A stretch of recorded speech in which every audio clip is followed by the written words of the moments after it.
Welcome to Hot Topics in International Trade, brought to you by Braumiller Law Group and Braumiller Consulting Group.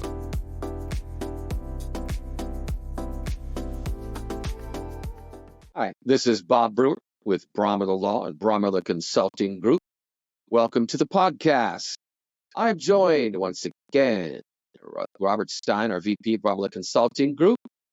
As all of you, I'm thinking, if you've been paying attention, we've done some FTZ podcasts recently where we've kind of gone over the FTZ 101 administration, but some of you kind of pinged us and said, can you delve a little bit deeper on the subject here? Because I'm on the fence. I want to pull the trigger on this. You guys seem to really know your stuff. But I asked Robert, I said, what do you think? And he says, you know what? Let's dig deeper and title this one, the business drift, so to speak. Do you get my drift? Do you get my drift in this? I think I do. But Robert, kind of explain now as we delve into this deeper. What do you mean by this business drift?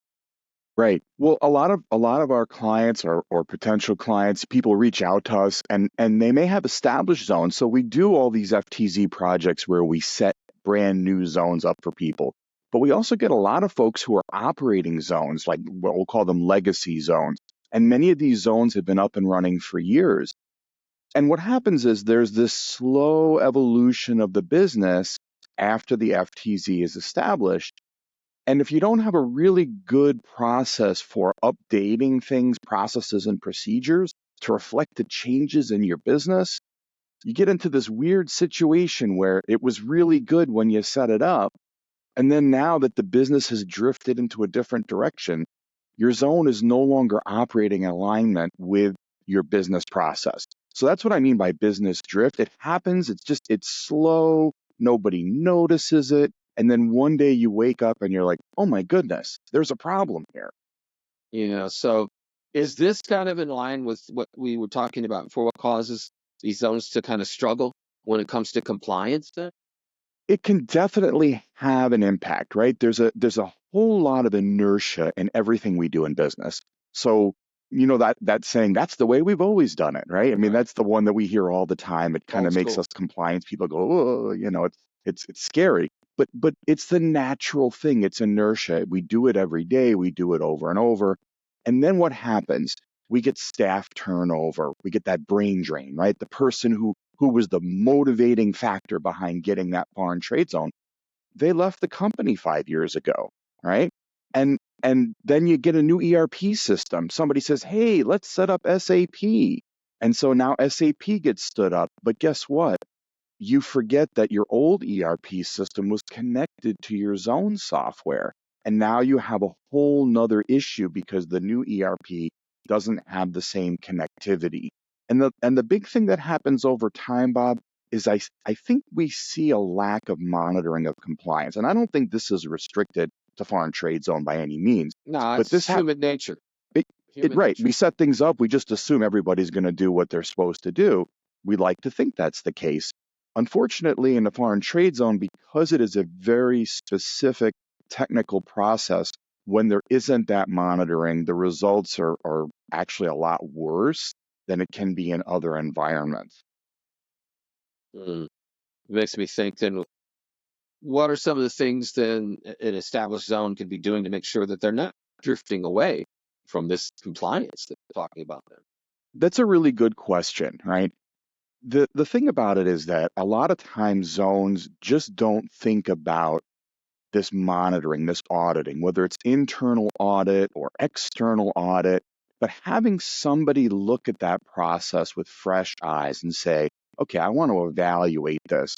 So again, internal, if you have an audit process in place, that's great. If not, bring in someone like Braumiller from the outside, and then having continuously a continuous monitor of compliance on an ongoing basis. Let me just give you a scenario though, like this kind of a high level, like how does this happen? Because a lot of times people are like, well, I don't understand how this happens. So let's just say this, we've heard this from many people. They just joined a company. They're a compliance specialist. The company has an FTZ and they don't have a lot of knowledge about FTZ. Where they've worked before, there hasn't been a foreign trade zone. And they don't even know what questions to ask. So here's this brand new compliance person. They come in, They know generally what goes into compliance. But now you start asking questions. So here's typical question. You say, how does the FTZ run? And people say, oh, we just follow the procedures. That sounds good, right? Then they say, you ask, is it compliant with CBP requirements? And they say, well, we've never had an issue with CBP. And they come once a year to review our zone. Now, this all sounds really good, but there's some red flags here. And what we see a lot of is when you start digging, there's no written procedures, or there's very old written procedures, or this is a real life case, Bob, no exaggeration, a cobbled together patchwork of handwritten and photocopied documents with step-by-step instructions without any explanations, right? So that's real. This is I'm not making this up. This is the kind of stuff we see. We see that the FTZ compliance manual update was last performed years ago, and that's not good. Right? There's no audits conducted internally or externally in a very long time. There's no foreign trade zone subject matter expert on staff, and there's very little FTZ knowledge in general, as all the experts have left the company years ago. And then there's no relationship with an established FTZ consultant or expert externally. These are real life scenarios that we run into all of the time. So this is why it's important to have that monitoring that we just talked about, whether you're doing it internally or externally. And that leads into, like, you're the new person and you discover you have compliance issues in the zone. So what do? You have to let a consultant come in and help you figure out what's wrong, draft the corrective actions, help you make the prior disclosure to CBP to avoid or mitigate the penalties. And the other thing is that this is all stuff that goes into your FTZ compliance manual. So when customs comes in and does that assessment, and I want to talk about that assessment for a moment too, but when there is that assessment, you want to be able to show customs, here are the things we found, here are the things we corrected, here's our corrective actions, right? And here's how we monitor to make sure that we're now doing those things that we promised in our corrective actions. So, and that's really important. Well, I mean, you have to go back in the beginning. Why did we set this FTZ up in the first place? Even somebody coming in from the outside to learning, FTZ 101. Give us the breakdown, Robert. Give us, what is the main reason you would want to set one up? Right. Well, 100%. And it's very funny because sometimes we wade into these deep waters where established zones have really gotten themselves in trouble. And I can tell you from experience, we can unwind most of this and fix most of this as long as we're discovering it and you're discovering it, and it's not customs discovering it. And then it goes back to, okay, we set up this zone to save all this money. Do we really want to just shut it down because we're experiencing some operational difficulty? And my answer to you is, if there was a justification then, and that justification financially still exists, let's not panic, push the panic button and eject, right? We want to say, hey, how do we fix this? Can we make a disclosure to customs? Can we fix the whatever discrepancies? Can we pay any duties that are owed? Put this all behind us and resume doing those things that save us money, but do it now on a basis of having proper process in place, doing the proper monitoring and auditing, making sure that corrective actions are being done. And let's just talk for a moment about corrective action. People are dreadfully afraid of issuing corrective actions, and I think they're the most wonderful thing in the whole world, because what it demonstrates to customs is not that you're doing it wrong. It's demonstrating to customs that you have an awareness that when you find something that's wrong, you know how to identify it, address it, correct it, and make sure that it sticks. And that's way more compliant than someone who doesn't have any corrective actions, because what no corrective actions tells customs, and I say this all the time, so people who know me, this won't come as a surprise. But when you have no corrective actions, it tells customs that you're doing everything perfectly, right? Yeah. Of course not. That can't be the case. It's not people that I just be opening Pandora's box, saying, well, you take the chance then that we do prior disclosures all day here. Right. We do. And that's just part of it. And that's showing them due diligence, like what you're talking about right now. Correct. And it's not Pandora's box that you open. I mean, unless you have, sometimes you do kind of open Pandora's box. there are situations where one disclosure leads to another. But let's set that aside for a moment. And let's just assume that there's a set of issues where you have a problem.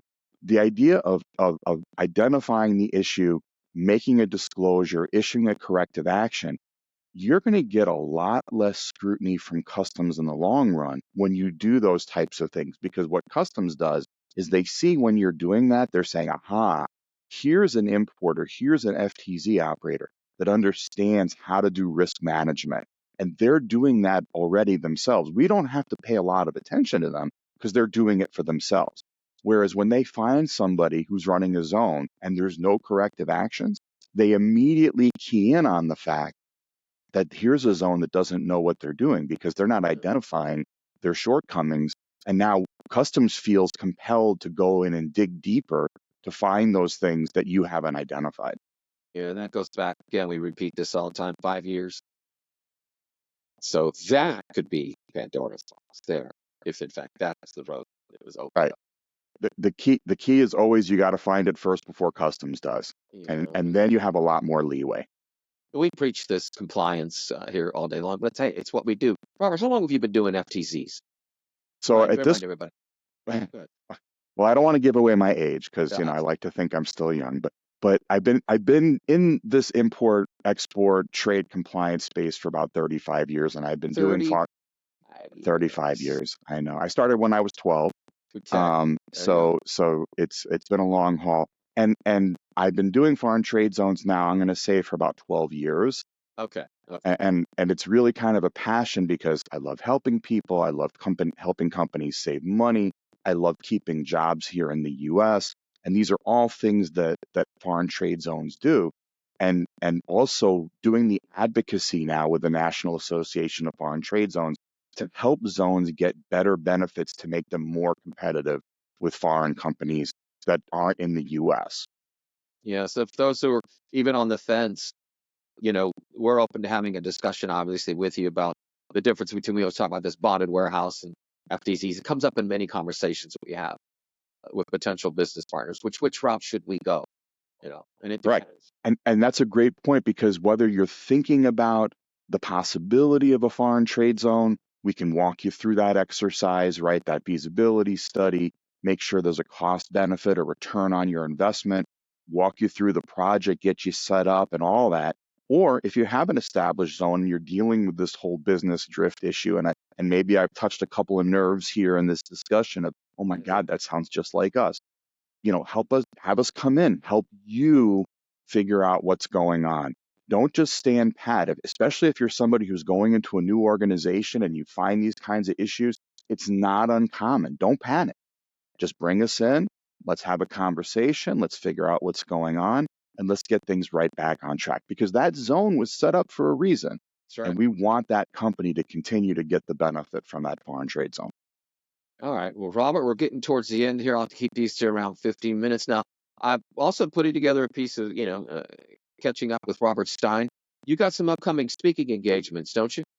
I do, just a couple that, and they're outside of the United States. A really exciting chance to speak in Calgary at the Canadian Society of Customs Brokers. We're going to be talking about e-commerce on a panel, and the Canadians are super excited to hear about e-commerce in the U.S. And then another panel in Mexico City that should be very exciting, talking about the future of trade in North America. So very, very exciting stuff. Big developments, and an exciting time of the year, even not including the elections. Sure. I watch too much CNN there. I will admit that. Sure. All right. Well, again, Robert Stein, VP of Braumiller Consulting, our in-house FTC guru. Have any questions? You can always just email us. I'm Bob at Braumiller Law, Bob at Braumiller Consulting Group. This young man in here, did you hear me there? Yes. This Very is good. Robert, ProMillerConsulting.com. But thanks for stopping by and listening to our podcast. Thanks, Bob. Have a great day.